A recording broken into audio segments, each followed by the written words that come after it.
Hello. So I hope you're all there. Can't see you, but I'm going to give this talk about C++. This year is different, very different from previous years, and I sort of miss the coffee and the rock band and being able to chat with everybody and see people face to face and chat. But it's not going to happen this year. And so I thought this talk should also be something different. I'm not going to give any grand philosophy. I'm not going to talk about the standard. I'm just going to play with some code. Unfortunately, that was a good idea, and I have 2 or 3 hours worth of material and 1 hour to deliver it. So we'll see how this all works out. First, I'm going to talk about what the problem is, which is mapping typed objects to and from bytes in a message. Then I'm going to look at the general design, some of the implementation, and then do a bit of sort of general observations of what I just did. I was thinking of calling this talk Fun and Frustrations of Writing Low-Level Code, but that's not quite right either. But it's certainly about programming in the small rather than grand ideas. So my chosen problem is to get some information from A to B. This is something we all do all the time, and so it's interesting. Where it's interesting is actually in the constraints on the problem. I'm thinking about messages between applications that may go to different processes, to different processors, to different computers and different places. I'm thinking about something that might require low latency, that might have to be stored for years. Maybe it has to be minimal space. And we need to talk between languages. The languages we have tried is C++, Java, and Python. But in principle, moving things over a wire means that you're pushing bytes around, and everybody can do that directly or indirectly. Also, some of the things I think about is critical applications, both performance and safety-wise. So we have to minimize programming errors. So that's sort of my constraints. If you look at this, remember that my constraints and your constraints may not actually be the same, but it's very important when you start out with a project or an experiment to decide what your constraints are. Everybody's doing this, as I said, and every library that talks inter-process, inter-computer has some kind of way of doing it.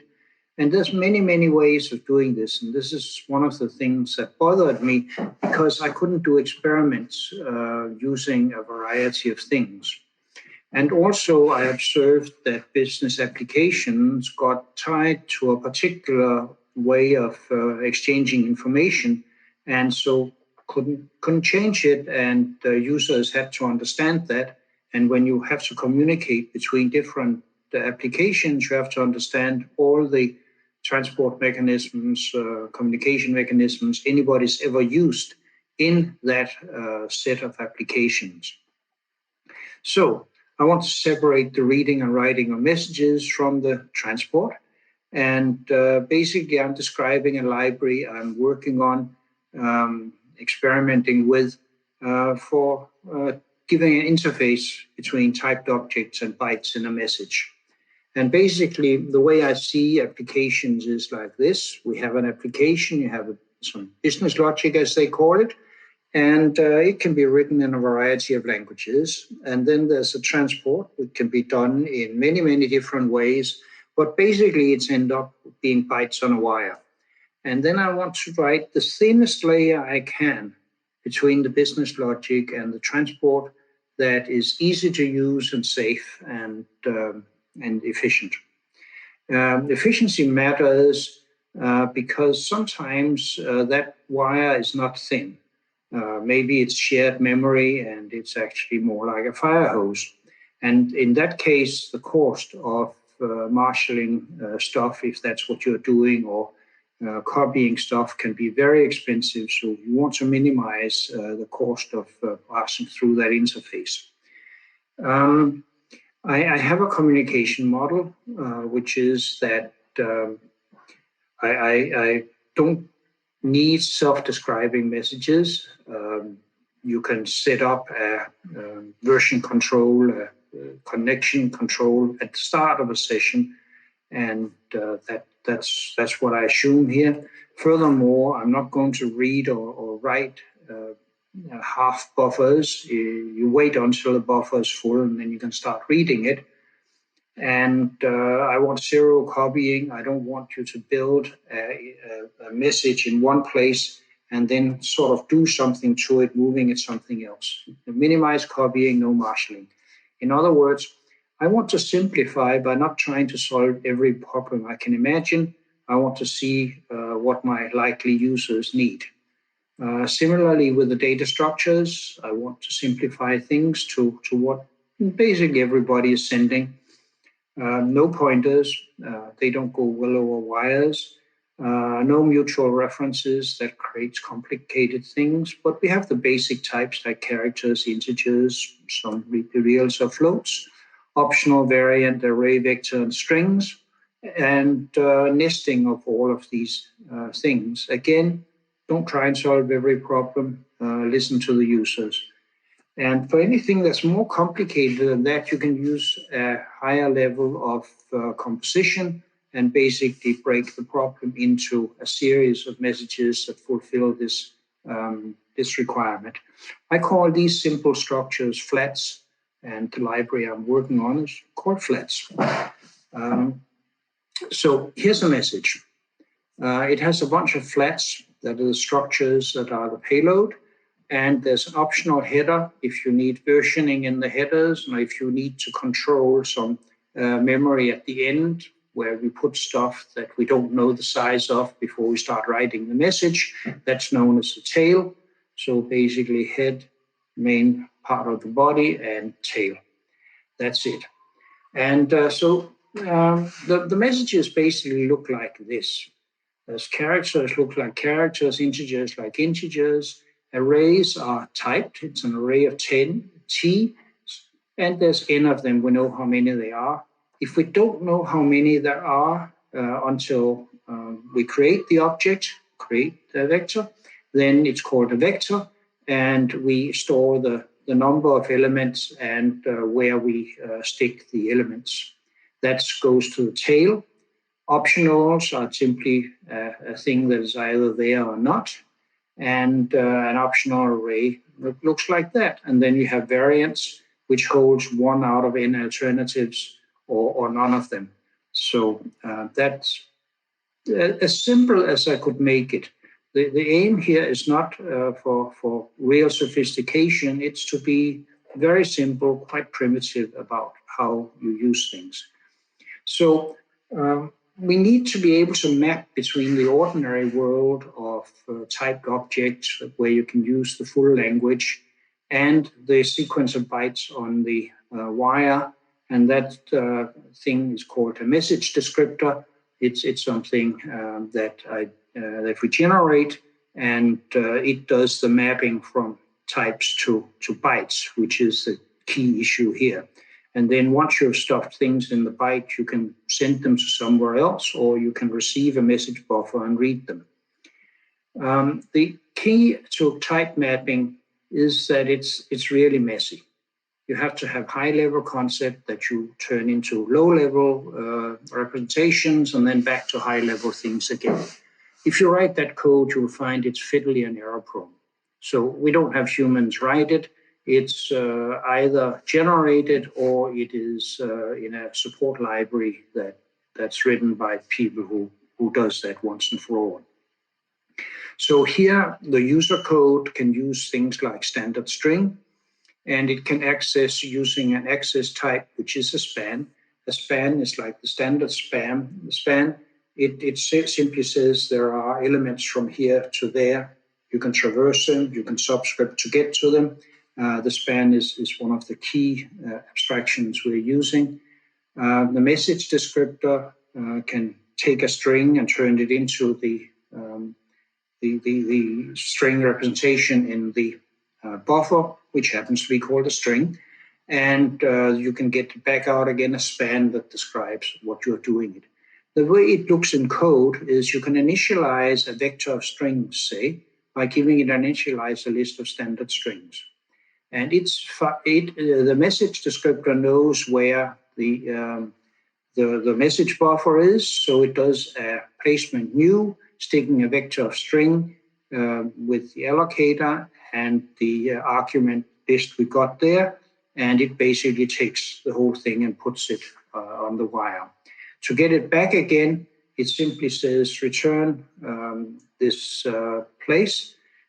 This is the field called VS, again the field called VS, and basically it knows where the characters are, so it can return a span of the elements for people to use. And so up here, all the code is perfectly normal and ordinary, and down here we're fiddling with bytes. There's a set of types that we have to do, things that can be used for initialization. That's basically standard types and user-defined types, things like that. And in the buffer, they have equivalents. And then we have access types that we use to simplify people's use of it. Basically, that will be the types that we use already. And then there's the span that we use for ranges. Of course, it didn't start out like this. One thing I really miss this year is the whiteboard sessions. It's the design sessions where you discuss what's important in a field, and I found no real online substitutes for simply talking to people, drawing things on the map and things like that. So I am very missing my favorite tool for initial design, the whiteboard or blackboard. Notice here the buffers, there's the message descriptors, here's the structures that's being passed and things like that. Okay, so to talk between languages, we need an interface definition language. We could use C++, but then we would have to translate from C++ to Java and to Python and etc. So instead, I went and looked for the simplest interface definition language I could find. This is an opportunity because it can be simpler than what's found in any language. And we can accommodate specialized needs if they arrive. But anyway, we don't start with trying to solve every problem and being as general as possible. We start simple, and then we can add features.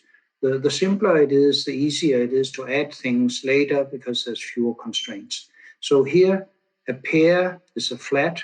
That's our data type. And it has a name, which is a string, and a value that's an int32. Can't be much simpler than that. And that is actual code. We don't need anything else there. If we look at it, in a flat, we can put a variable size sequence of characters. That string has its size determined at runtime.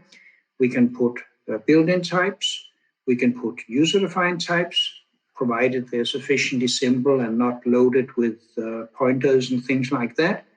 We can have arrays of, say, flats or anything else really, and we can have optional things. That's basically the idea. When I looked at this, I considered that generality and recursion is usually good. If we can just say we can do everything, that's fine. On the other hand, there's an overhead of doing that. Nobody needs all that generality. It can lead to bloat. It can lead to confusion when people create things that are more complicated than they know they do. And so we have limits. The code design, again, I find that if you're general and elegant, the code is nicer. One of the things that is my measure of getting close to a good piece of code is when it starts shrinking. There's less of it and it runs faster. So the current state is quite general, but not completely general for nesting and generality. And basically, I don't want to add complexity without a use case to drive it. But given an IDL, we need a parser, a generator, and we can do that. So once we pass the flat definitions in the IDL, we can do anything.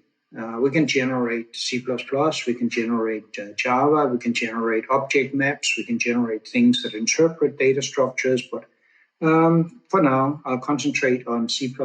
We've played with Java and Python too and sent messages around, so it actually works. Each interface should be culturally appropriate.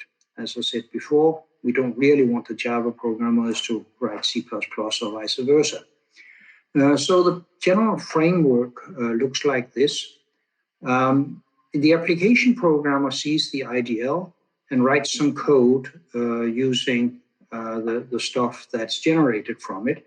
The generator generates message descriptors, it gives the interface, and that does the mapping between the code, the data structures we write with and what's on in the buffer. And there's a little library of flat types that helps: vector, span, string, optional, and such. That's written by support programmers, so it can be quite thoroughly tested.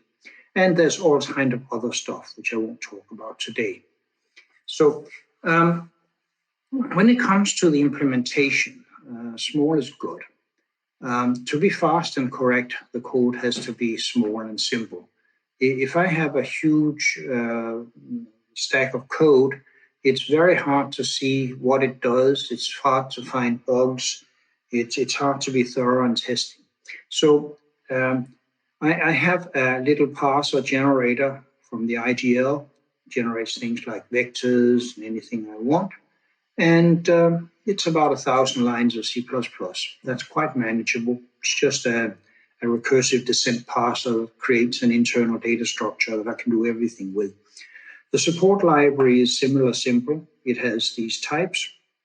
It has no pointers in the buffer representation, and it's about 500 lines of simple C++. So we're talking about a total system that will probably end up being maybe 2,000 lines. Some types are weird here. There's a UN, well, I won't go there just now. So anyway, the big question then comes, why write 2,000 lines of C++ when you can get a 500,000 line application framework to do it for you? And the argument for going with a small thing here is it's transparent. You can see what it's doing. There's fewer dependencies, so your tool chain is simpler. It's a direct solution of our needs, whatever our needs are, as opposed to having to work our needs into a general framework for everything. And it's easier to tune. I mean, the 2,000 lines, you can start tuning things. You can see where the problems are and fix them. And the executables are very small. The counter-argument, a very serious and realistic counter-argument that sometimes wins, but the huge framework is familiar. It's maintained by somebody else who may be more responsive than we are. It's good to have third-party tools so you don't have to maintain them, and you don't have to do any low-level fiddling, which you have to get this kind of stuff running, provided the framework provides exactly what you want. And of course, when you write the 2,000 lines, if you put them in production use, you have to maintain them forever. Also, I find that anything new will be unfamiliar. I have had people look at this and say, well, this is too complicated. I don't understand it. I'm more used to XML. And in that case, I say, well, maybe you should think about what's fundamentally simple as opposed to what's familiar. So I can't explain everything in the time available. The Flats library and tools framework has a parser. It has a generator. It has runtime support. And I'm going to talk about the red things here, the accessors, the standard types here, and the error handling. Error handling is always important. There's two sets of error handling. In the parser generators, it makes sure that you don't generate something that can't be implemented well. and the error handling at runtime that catches errors that cannot be handled at compile time. So the key to all of this is good interfaces.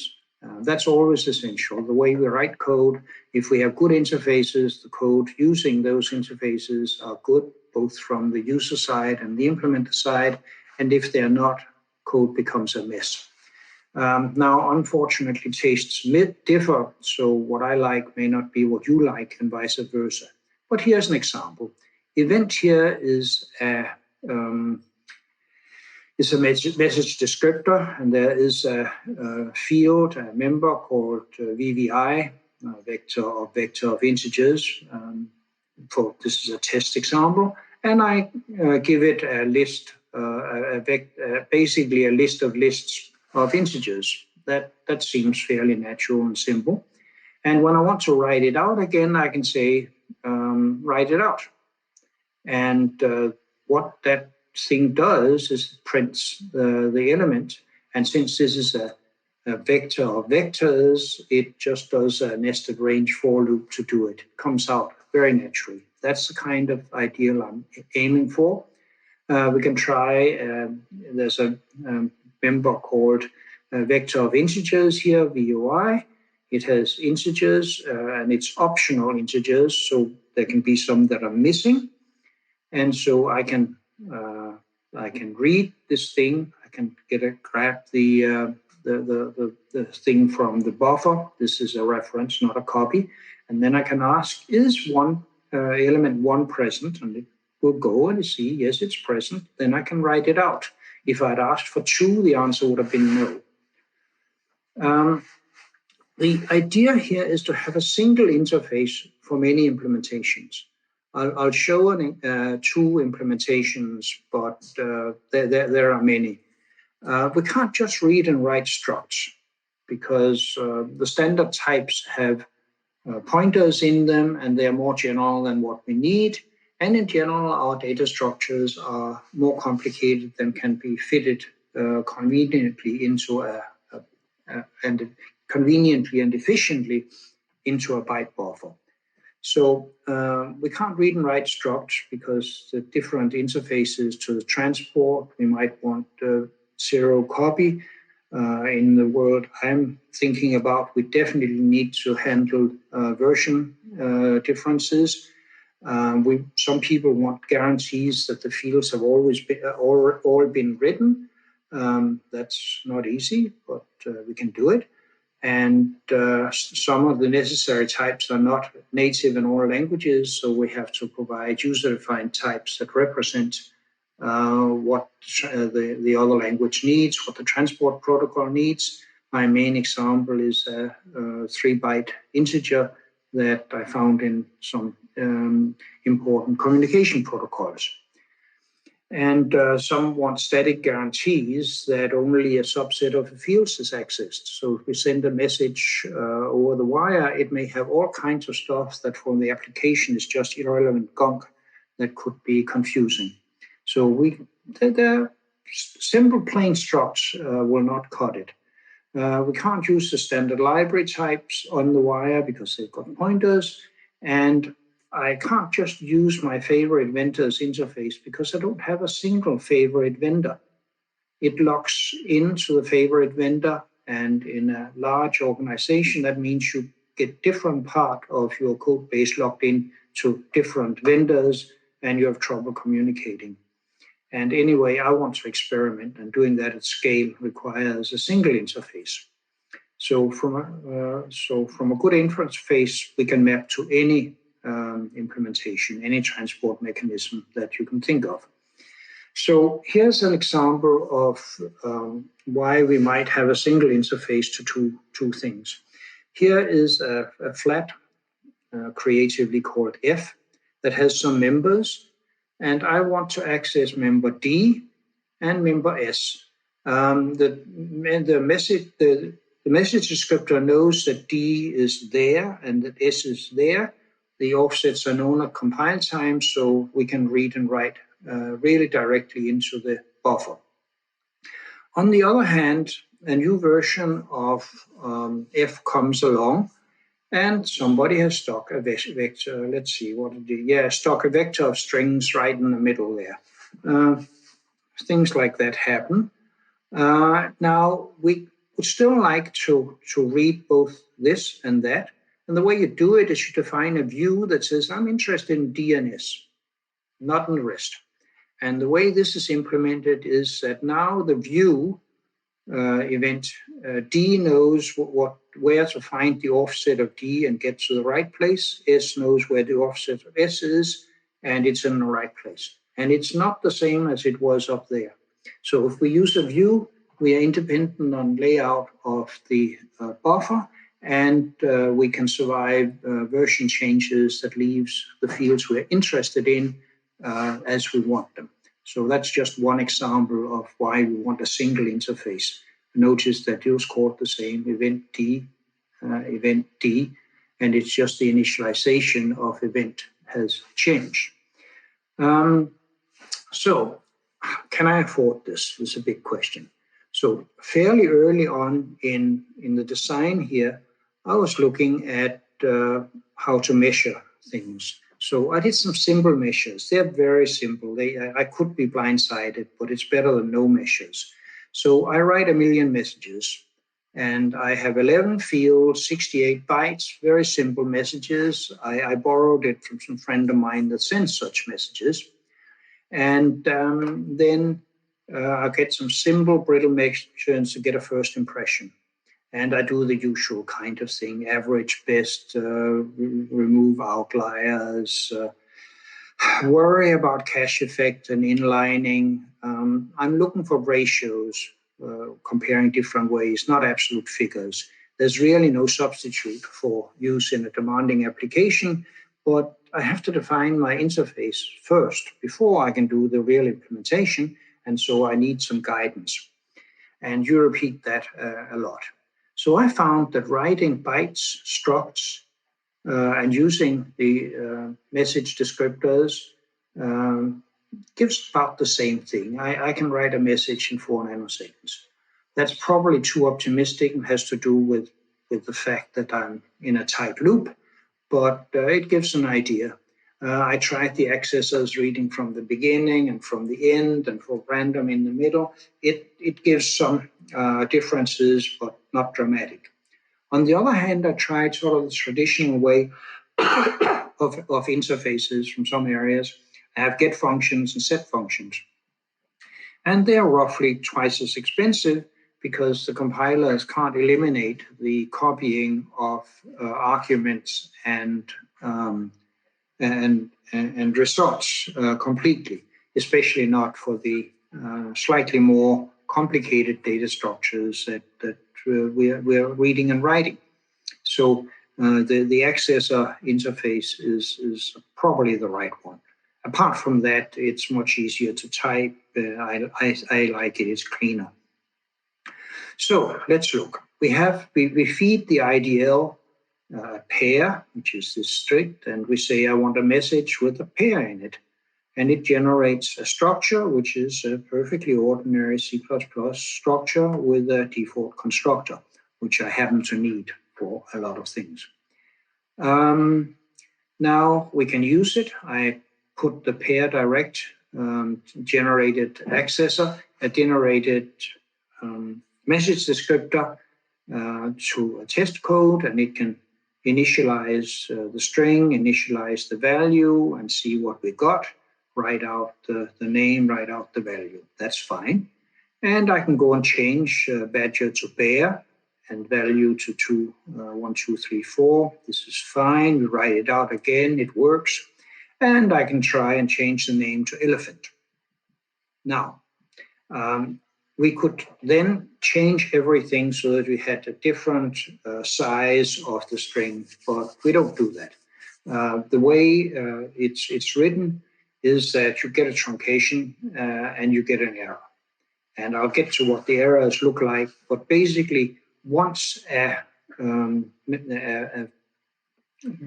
you set the size of a field, once you set the size of a vector, you can't just go and change it invisibly. Okay, so this will give an error. Let's see what that looks like. But first, let's see what the pair direct is. The message descriptor here knows where the buffer is and what the type of the buffer is supposed to be. And it knows where the tail is so that it can put vector elements in the tail. And so it has functions. It generates functions. For the pair, it generates a name thing, which returns a span. It generates a value that just returns a reference into the buffer. And you can initialize the string in three ways. Give it a C-style string, give it a C++ style string, and just tell it how many elements you want, how many characters you want. And the value is very simple. It simply takes the argument and write it to it. Notice that it uses a placement new to construct the proper objects in the memory. This is the flat string that is flat. It works in the buffer. It maps to bytes, and it takes the traditional types as inputs. And this placement new is essential. So why do we have this Openclose parent all over the time? I needed a way to call the message descriptors exit functions. It's necessary to call a function in many, many cases, and it provides that common interface. In some cases, it's implemented one way, in some cases, implemented another way, but there is a function call that looks the same, so we can change by recompiling. So, for example, I can write output the name, output the value. And this Openclose paren annoys me no end. It's ubiquitous. It seems redundant and sometimes confusing. I make mistakes and forget it.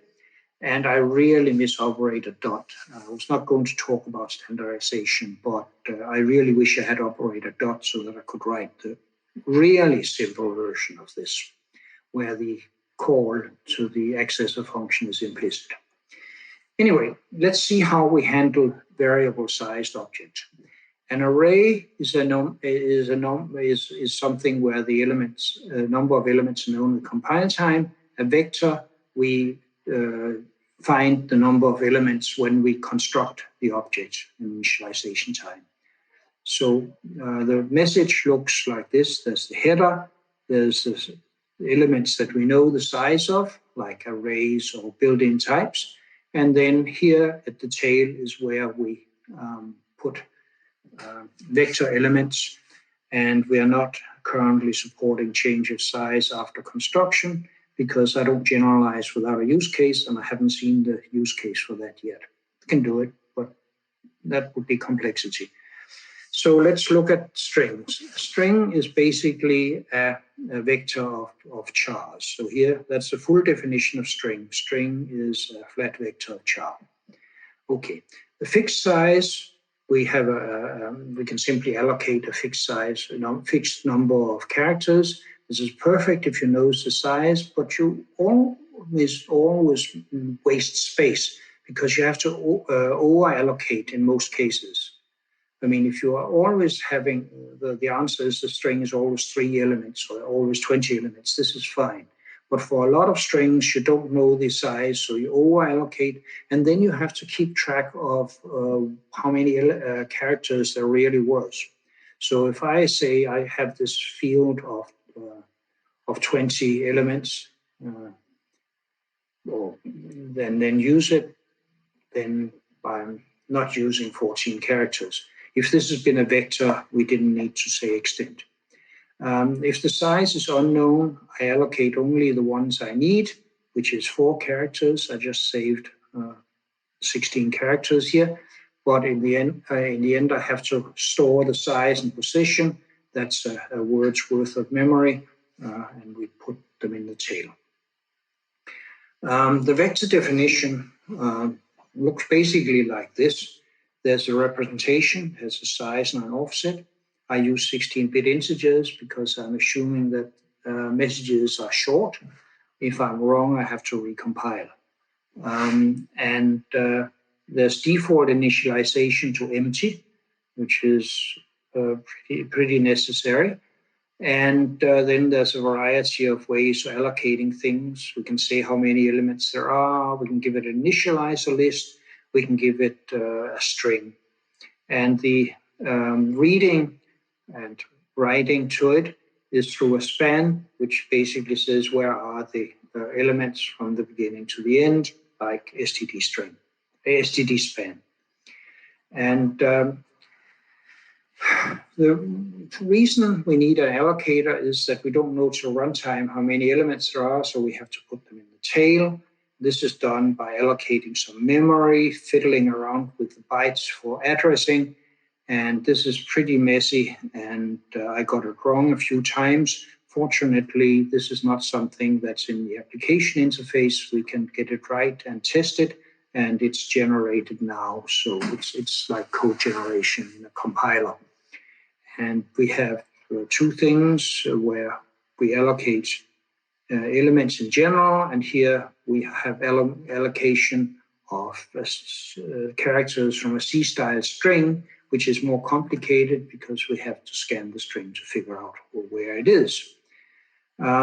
So the way we do it for a string here, we actually asked the allocator to copy the string over and tell us what the size and position was. The offset fiddling here is done, but the allocation is done by the allocator. You give it the string and tell it to allocate it. And so for C-style strings, that's easily done. We simply ask for the size, and then then we know where the allocator gave us that much space, and then we just copy elements over to it. That's nice and simple, and not error-prone at all, except, of course, if we try to cheat the system with a string that is far too long. That way, we have to check, and so we check with narrowing to see if there's an error there. For a C-style string, we ask the allocator to put it in place. I don't have a good way of using member initialization here, because I don't know a way of taking two values and initialize two variables with it. Maybe I'll find one. If nothing else, it's possible. It can be done. So here is that C-string copy, which is used by the allocator of strings in the implementation here. And it basically says, I want to copy some characters from to, and I want to check that I don't overflow the maximum. If you look back here, you'll see that somewhere in the core there, it says that you should only use as many bytes as you've got left in the tail. And so basically it does the usual to and from, but it keeps checking whether you overflowed it. There's an error handler here. This condition is that you will never go over the max. If you do, you call an error handler with that reporting which kind of error you've got. This might be optimizable. Character copies are usually heavily optimized. I have not heavily optimized this because I didn't see the need yet, but I assume that I can optimize this further. And this is what my error handler looked like. Basically, the strategy has been to litter the code with checks. Wherever there could be a runtime error, I insert a call to inspect. And we have an error handling check, the D, that says that for C strings, we use the default error handling action. Here is the expect. It tests a condition, gives an error code that tells you what it is, and we can get fine-grained control over what happened. If we want to, it is defaulted to the default. And so I test, is it logging? Then I test the condition and it logs. If it's throwing, I test the condition and throw. If it's terminating, I test the condition and terminate. These are the only alternatives I have for the moment, but you could have anything you like here. Notice the use of const, but this stuff is really minimal. I can make the whole thing disappear completely, or I certainly don't have the only runtime check is the condition check, which of course has to be done at runtime. The rest is optimized away by using only what I chose. You can suppress the tests. I don't recommend suppression. And you can define clusters of related tests. The default is something or other that's set. And the individual checks here, anything to do with C-string, anything to do with truncation, I've set some things here. The control here is in the code. This is appropriate for this stage of the development and for experimentation. It doesn't give wide system control, but I'm not actually a fan of lots of different places in the code having different error handling strategies. So this is good for now, and it really is simple. That is the code. Okay, so I had to test some of this cost again. What does it really cost to put things in the tail? What does it cost to copy things into the tail? I initialized some variables with C-style strings. That's the overflow. Then I turned the overflow check off. It was about 10 nanoseconds difference for 12 strings and 189 characters. That's about 7%. I decided I could afford that, and I haven't even optimized yet. If I use C-style strings, it is not a good idea because this built a C-style string and then copies it. That gives 2 copies, so don't do that. However, if you get a C++ style string and it has already been filled up by the application, you have close to the optimal strategy. You just copy a known number of characters there. I don't have to check for length or for overflow. I could also allocate the stuff and then write to it. There I have to test for overflow again for sizes. So that's expensive. I tried just to see what's the allocation. What does it really cost me to allocate 12 strings in the tail and make sure they are things are properly initialized? That's 55 nanoseconds. I'm sure I can optimize that further, but this is at this stage of the design, I don't need to do the optimizations. I can that's assigning things and not narrow checks against strings. When you have a C-style string and you just don't check for narrowing or truncation, you get other things here. This is just a set of experiments. The cheapest thing I found was to write to an array of characters and don't check for truncation, for overflow. Not recommended. I actually like these figures here, but they're talking about 100 nanosecond plus minus a bit. So access to ranges comes through spans that has the effect that you can't actually, the code looks identical whether a thing is an array or is a vector. And this includes arrays of characters and strings.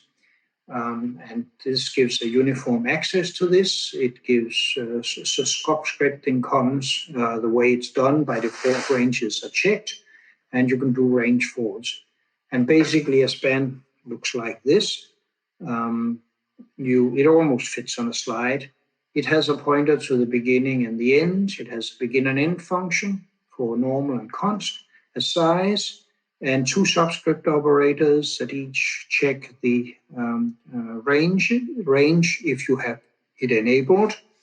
And you have an assignment that checks for truncation. This is pretty straightforward code. It is not old-fashioned code in that sense. This is quite modern C++ with a range for and lambdas and the word const correctness and the rest of the stuff. But it's basically fiddling with bytes. and locations. I found that this wasn't quite enough. When I access a field that is a span, then I should get a vector of integers gives me the span, a pair. I need the message descriptor for the pair. And if you have a vector of pairs, I should return basically a span of pairs. And so I defined a SpanRef, which is one that when you dereference it, it gives you a message descriptor rather than the object itself, and then everything works recursively down there. And again, this mostly fits on a slide. A SpanRef, you return the pointer plus the allocator so that when you dereference it, you can get the interface. One of the things that concerned me a lot here, as you probably guessed, is initialization. How do we trade off space and time and safety? I tried first to not initialize anything and leave it to the user. Even with the user being me, that is a disaster. You can't remember to do everything consistently. And so for vector, optional, and variant, you get other disasters if you forget to initialize not just bad values, but bad accessing. So they get initialized, default is empty. You can do a range for a vector that you forgot to initialize because it's defaulted to empty. Similar optional is defaulted to not there, variants to not there. And basically repeated initialization turned out to be allowed. It wastes a little bit of time, space in the tail, but you can actually initialize to something and then change your mind and initialize it to something else. The most common case is you initialize it to no elements and you then add elements. There's not even any waste. Should every field be default initialized? No, I don't know what the cost is. Actually, I measured it, it's significant. And I don't know what value to initialize to.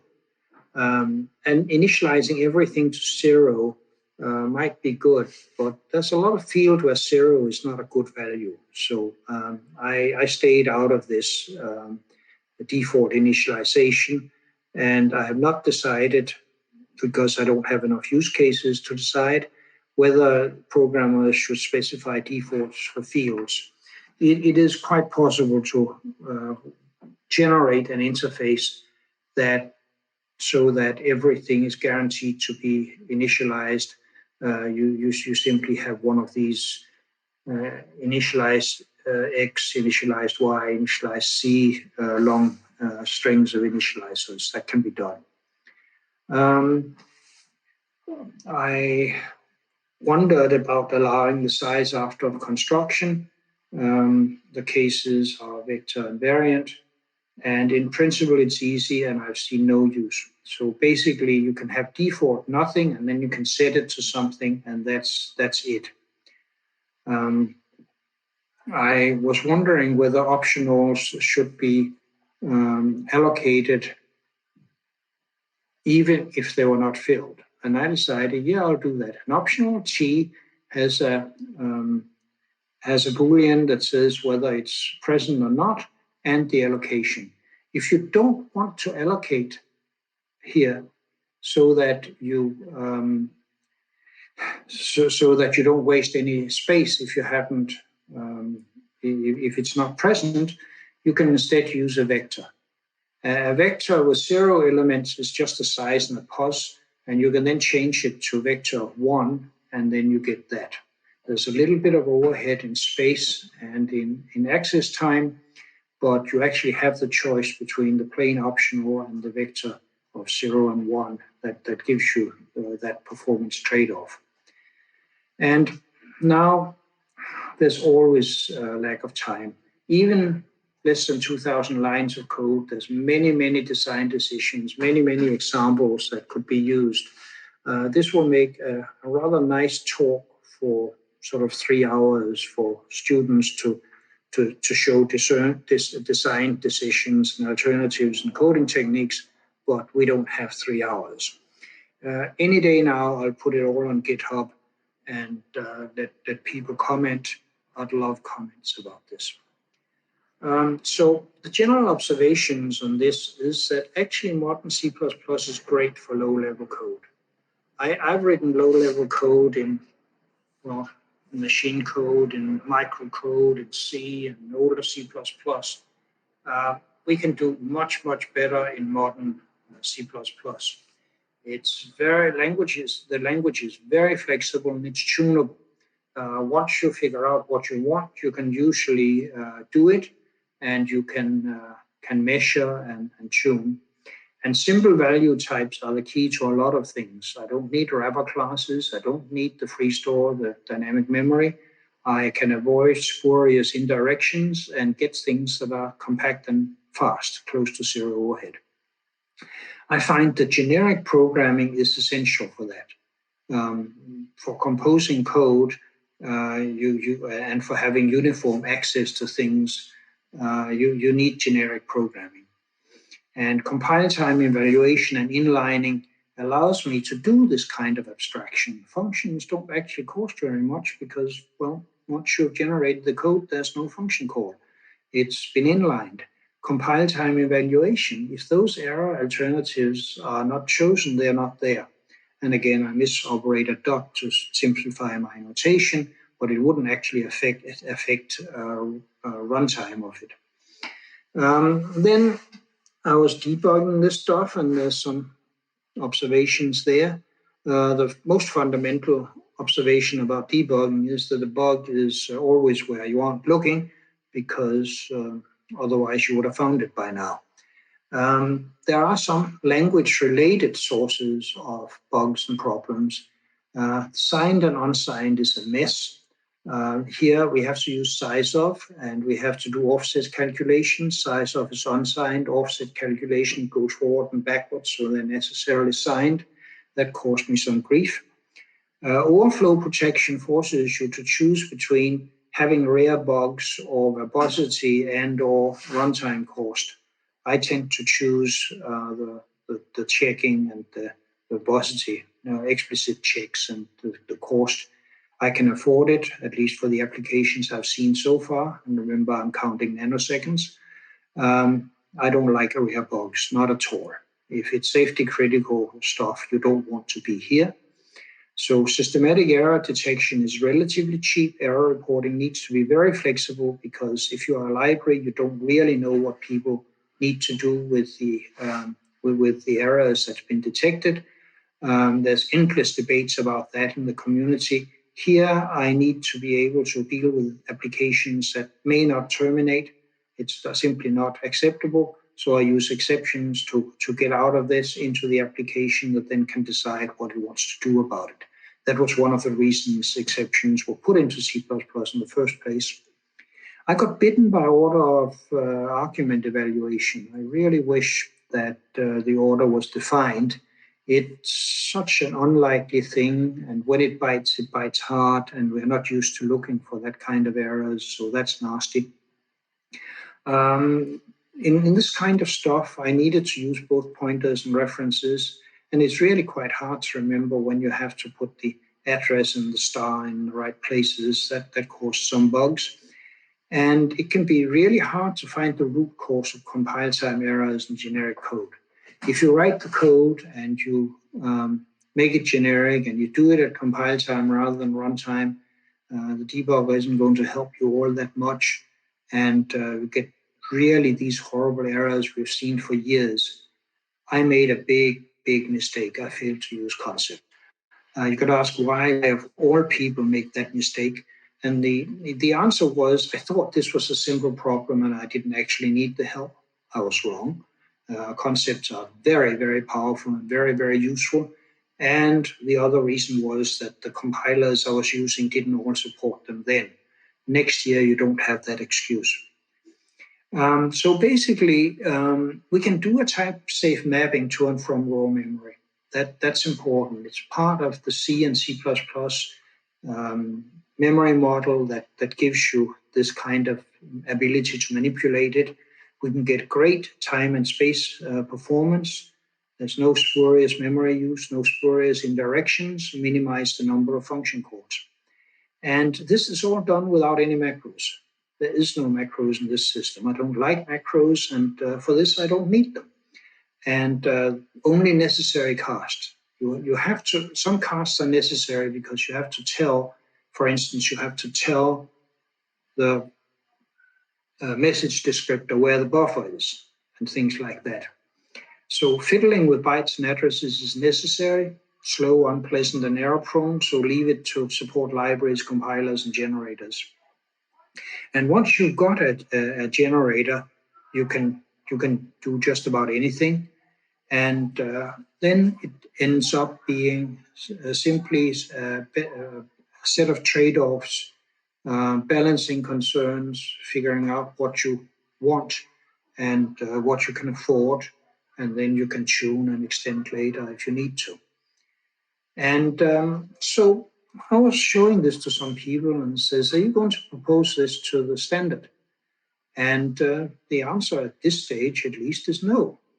If you look at what is required of a standard proposal, what I've just told you and the state of my code is not up to it. You can see what WT21 requires. It's on isocpp.org. And you can see my explanation of what I look at in my History of Programming Languages paper from this year, which describes the history of C++ in the last sort of 15 years. So think of this as a design exercise. Think of it something where you can think about what decisions had to be made, how were they made, were they appropriate. We need a more better, there's not an analysis of general utility, which there should be if it was a standard proposal. There's simply not enough user experience. It is still an experiment. In particular, I would like to know much more about what mistakes people will make so that I can catch them and deal with them. The implementation is still not general enough, and that means that it might hide design flaws. I don't think so, but they might. And there's not a design document which would help document and systematically show what the decisions were. And also, I like tutorials. There's not a good tutorial here.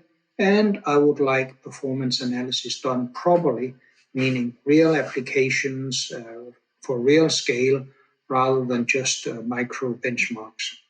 So basically, the reason I'm talking about this is that we talk so much about the high level and sophisticated and the elegant. Low-level primitive code is an important part of the C++ world. A lot of C++ deals fairly closely with hardware under a variety of constraints. So see this as an example of discussing such problems and basically mapping between the high-level type-safe code to the machine level so that it's done efficiently, elegantly, and safely. And this year we cut the amount of time for presentations because of the virtual nature of this. So there's no Q&A just now. That's sad because usually we can have a very nice 20 minutes, half an hour Q&A. But if I did that, I would cut into other people's time. So instead, I'll take questions at the AMA on Wednesday morning. And whatever you sent during this meeting will get to me, and I'll take new questions on Wednesday. So for this, I will say thank you and cut it here, and see you again on Wednesday. Bye.